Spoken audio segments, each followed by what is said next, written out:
Hello, America. It's TV's Dave Galvin, and I'm here for another Travel Secrets podcast with TV's Dave Galvin. My son is over there playing, so you're going to hear a wee bit of noise in the background of this particular episode. In 10 minutes or less, we're going to talk about what's going on with Las Vegas. So what happens in Vegas doesn't apparently stay there anymore. The soaring prices, there's robot bartenders with no personality. Las Vegas has officially lost its sparkle for quite a few travelers.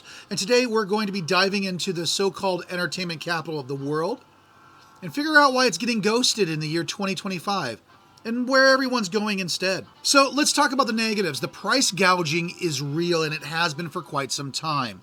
The hotels on the Strip are charging enormous resort fees on top of enormous parking fees on top of $9 bottles of water. No, I'm not kidding with you. I was there not that long ago. I was there about a year ago with my wife and my daughter, and I saw inside one of the hotels, and for the life of me, I forget which one, but they had a stand where they were selling cans of beer, and also I saw cans of Coca-Cola there. The sign said beer, $1.50, and I thought, oh, okay, $1.50 for a can of beer. I guess a can of Pepsi or Coca-Cola or whatever they've got would probably be affordable too. $6 for a can roughly this size, $6. That is the biggest con in the world. Needless to say, I didn't pay for it. Want to swim? Yeah, that's $75 for a pool chair. Hey, you want to breathe? That'll be an extra $20. Seriously, the gouging has gotten horrendous. The gambling isn't what it used to be. There's lower payouts, the odds are worse, the machines are tighter. Table games now have worse odds than your uncle at karaoke night. Seriously, they have added a 000 to roulette on all of the roulette tables on the Strip. It's bloody awful. The vibe has completely changed. There's less rat pack glam and more frat party meets overpriced shopping mall.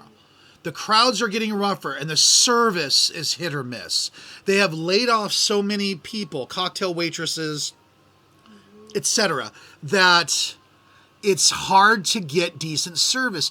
And when you check into one of those hotels on the Strip, you just got off of a plane, you just got out of getting your luggage off a carousel, you just got out of an Uber or a cab, you just want to check into your room, you got to stand in line for 45 minutes because they don't have enough people to check you in. It's ridiculous. Some places have actually replaced bartenders with robots. I mean, those are cool for about 10 seconds, but it does lack a personal touch, which really turns off loyal visitors. My son thought that was even funny. With that said, I used to be a bartender, as most of you know, and one of the reasons why people kept coming back was just the personal touch that you have with your regulars. The constant nickel and diming, $12 for a cup of coffee, $150 for a show ticket in nosebleeds. Vegas is just starting to feel like an airport you can't escape. The Strip almost feels like a war zone, and they're just out for your wallet and your sanity. It's a nonstop hustle. Seriously, there are fake monks walking around asking for donations. There are street performers who block the walkways. There are shady hustlers trying to sell you club passes to a comedy show. Tickets are just more tragic than funny. You can't walk 10 feet without someone dressed in a Pikachu costume harassing you for a selfie. And that's inside your damned hotel. And don't get me started on inside these Strip hotels. Inside these Strip hotels, they have rented out areas for people who sell timeshares. And they are constantly trying to grab you to take you in for a presentation. Constantly. You can't walk 10 feet on an MGM property without actually getting harassed by someone trying to sell you a timeshare. That's why I don't stay at MGM properties anymore, quite frankly, because I'm kind of tired of it. Unless, I get a free night, which happens occasionally. The sparkle has faded. The once luxurious casinos now smell like stale cigarettes and just desperation. The sidewalks are dirty. Their overflowing trash cans and bathroom situations would make a truck stop look glamorous. Vegas used to be Ocean's 11 chic, and now it's closer to Pawn Stars parking lot. Crime is up. Petty theft, aggressive panhandling, and violent incidences have increased, especially on and near the Strip. People are feeling more and more like targets and less like tourists. When you need to double check your hotel's escape plan before checking the minibar, that's a red flag. Want to see a show? You better book it at 2 months in advance. You want to hit a hot restaurant? Not without a reservation, a dress code, and a blood sample. Vegas used to be impulsive fun. Now it's more like you're planning to storm Normandy. Vegas used to say yes. Now it says download the app and go wait in that line. The hotel experience can be a total letdown. Even big name hotels have cut corners. Housekeeping is optional. Room service gone. Check-in, yeah, good luck.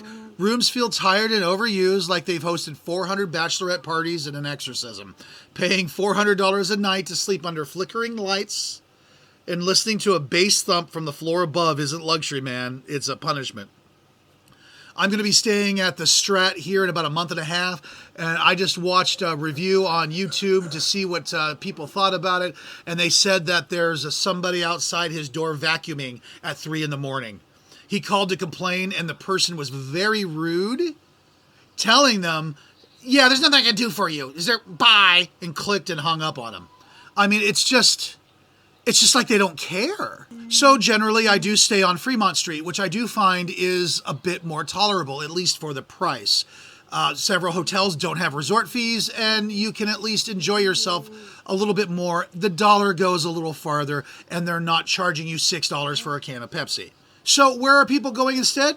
The aforementioned Fremont Street and the Art District. Those are the two places that are starting to become hot or are already hot. But people are also heading to Palm Springs. There's retro vibes, boutique hotels, chic poolside lounging with actual peace and quiet. Who would have thought that? Whereas the pool at every Las Vegas casino, hotel, resort has allowed... You can't get an ounce of quiet anywhere. Even in your own room at 3 in the morning, apparently. New Orleans is still wild, still weird, and the food is so much better there. Miami, I'm not a fan of Miami, but Fort Lauderdale is a great city to be in. Nashville or Austin, Texas. The music, the bars, they're a bit more authentic, and you won't be harassed by a guy dressed like Spider-Man. So the international wild cards. Mexico City has great food, fantastic culture, and a wonderful nightlife, and your dollar does go farther. Dubai for the high rollers if you want flash without the trash. And Monaco. Monaco is that place where super high rollers go to. That's where Clooney hangs out at. So look, if you're tired of the slot machines robbing you while you sip a $25 drink, maybe it's time to find a new playground. Listen, I specialize in Las Vegas. I have written a book about Las Vegas. You can buy it on Amazon. Cheap plug. So I know a thing or two about the city, and I know where some good spots are, and I know where the good spots aren't.